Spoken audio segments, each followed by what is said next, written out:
আসসালামু আলাইকুম এভরিওয়ান, আশরাফুন্স ওয়ার্ল্ডে স্বাগতম। আল্লাহর রহমতে সবাই ভালো আছেন নিশ্চয়ই। আজ দেখাবো রুই মাছের পেটি ভুনা।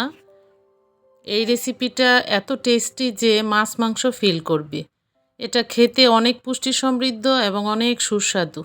একবার ট্রাই করলে বারবার খেতে চাইবেন আর পেটিটা কখনো ফেলে দিবেন না। আজ পেটিটা ভুনা করব বেগুন দিয়ে। এগুলো আমার ছাদ বাগানের বেগুন। আশা করি ভিডিওটা ভালো লাগবে। আমি আজ খুব সহজভাবে অল্প মশলা অল্প তেল দিয়ে এই রেসিপিটা করে দেখাবো। প্লিজ ভিডিওটা স্কিপ করবেন না, একটা লাইক ও একটা মন্তব্য করবেন আশা করি। আর যারা নতুন দেখছেন দয়া করে সাবস্ক্রাইব করে আমার পাশে থাকবেন। আমি বেগুনগুলি ভেজে নিয়েছি দেখতে পাচ্ছেন। এখন আমি তেলে পেঁয়াজ কুচি ভেজে নিব।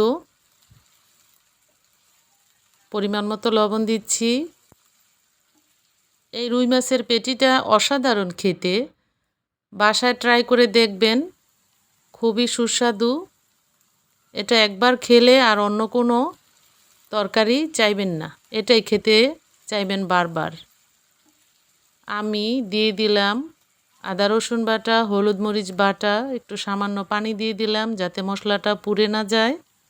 মশলাটা ভালো করে কষিয়ে নিচ্ছি। দেখতে পাচ্ছেন খুব পরিষ্কার করে নিয়েছি আমি পেটিটাকে।